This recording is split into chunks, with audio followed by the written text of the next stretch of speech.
Hello everyone. Hope everyone's doing well.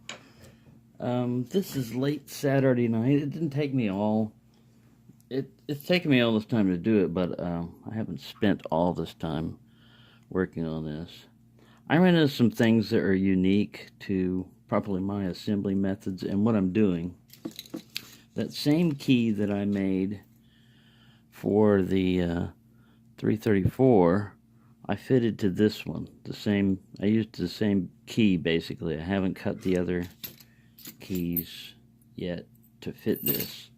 I came as close as I could, but because this was hand filed, the dimensions are not exact. So some of those were a little bit high, a little bit low, and this key will stick a little bit, but it will work. One of the things I did, when you get this thing, it's mostly in parts, but one thing that's preloaded for you is the locking pawl, and it's good to leave it that way when you assemble it instead of fiddling around like I did. I threw the core in there, and I put the shackle in, and I put the pin in, and then the cap on it, and just make sure that everything's functioning before you put the cap on is what I was going for. Well, with this cap off, I put this in and I put the core in, and then it'll work without any pins in there, and I go, oh, this is fun, look at this, wee.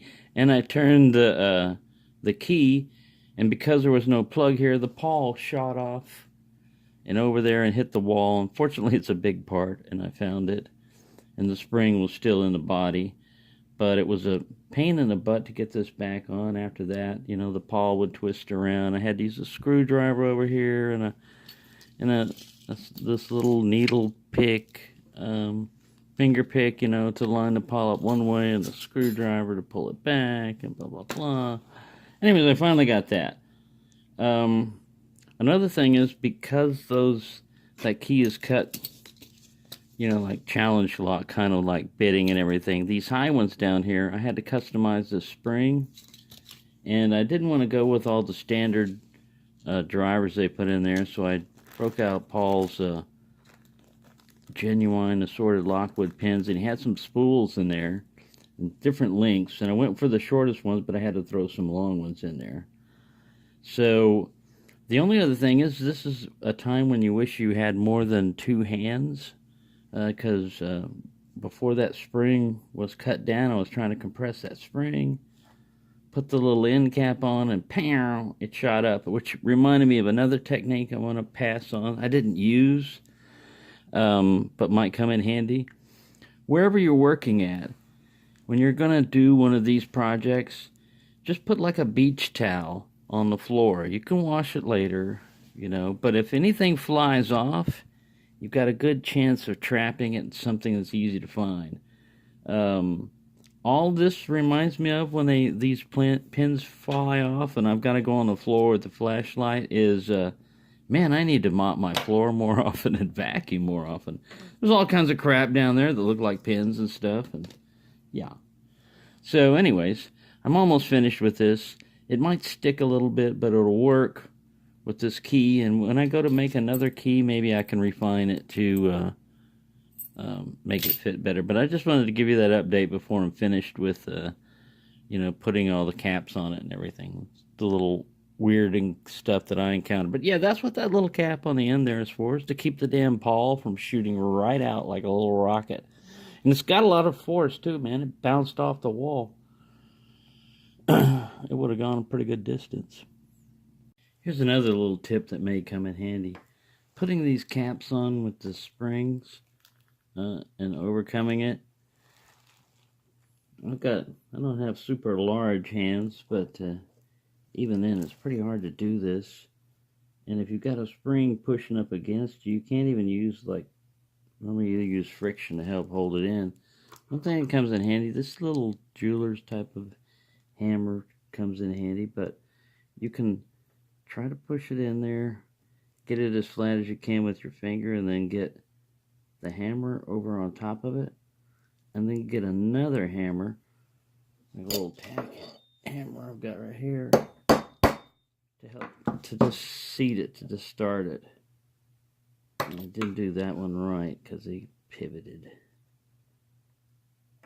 And it's best not to load everything. Just do one chamber at a time. I'm getting crazy here and getting ahead of myself, but I've got them all loaded in there. This one's sitting there. That other one, the spring pressure was so high that... See how these guys bounce up? It's better if I hold my finger over them, but then I'm going to smack myself. Anyway, you just need to just start it. You don't need to... But that might help. This thing keeps loosening up. But if that spring is sitting up way high like the other one was way high, I cut the spring a little bit just so that it wouldn't be too damn strong. It's going to have enough force to work. And it doesn't need a super strong spring on it, just enough to work. I think I've moved around too much. Yes.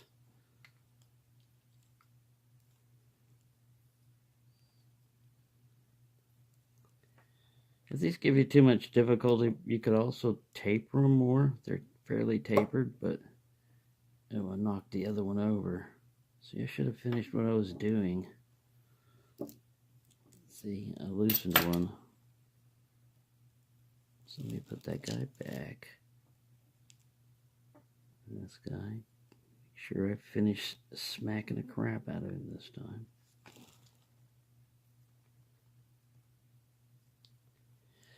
But yeah, just have a lot of patience. Be prepared for issues.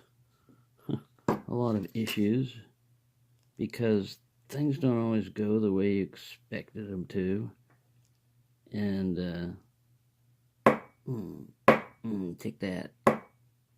Kinetic energy, see that? I'll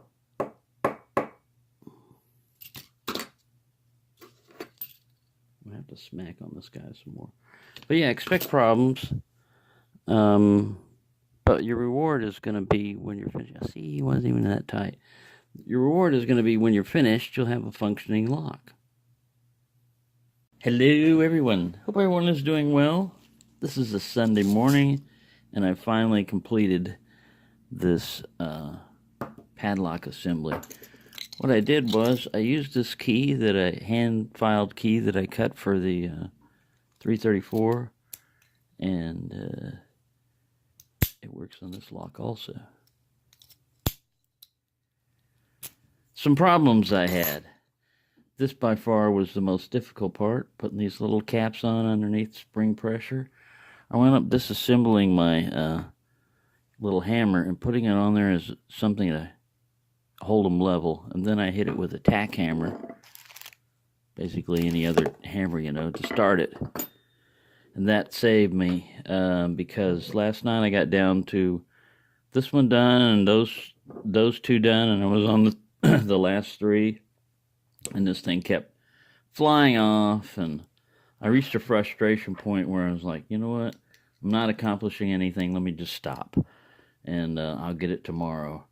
And that helped, because this morning I got up and was more refreshed, and you know, took this off, because before, like I said, I was balancing like that, and then holding the pin there, and then hitting with a hammer, and I finally realized, man, this is awkward, why don't I just unscrew it? Duh. So the light finally came on. Now all I have to do is just file these down and finish them. This one I smacked in just a little too far. You got to keep in mind what Paul said, is leave them a little bit high up, so that you can do that. If you go in too far, if you go in too deep, you're going to have to take off all the metal up here to make them flush. But it was a fun procedure, and I took basically a bag of parts and made a lock out of it. So those of you that have these and are wondering, like, oh man, that's going to be really difficult, there are things you got to watch out for, like I covered, when that locking pawl shoots off when you're doing that stuff, you know. And the best thing is to watch Paul Springett's assembly video on this, you know. I didn't do that. I went from memory, and my memory's not that good. I'm old. My memory gets wiped out sometimes, and I think I remember things, and I don't remember, leave off important things. But it was a lot of fun to do this, put it together.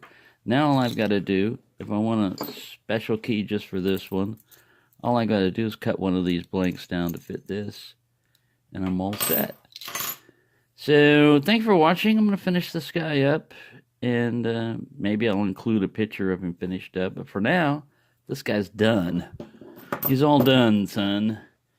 So, thanks for watching. Happy picking. Don't be afraid to take on little challenges and stuff like this. It can be frustrating, you know. Just make sure, like I said, you've got some kind of clean surface. I used my little bubble wrap catcher thing, but it was too late. This morning I didn't drop any.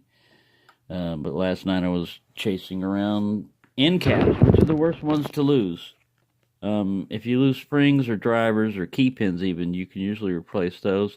But the end caps are bigger and harder to get, and they don't give you any extra in this kit.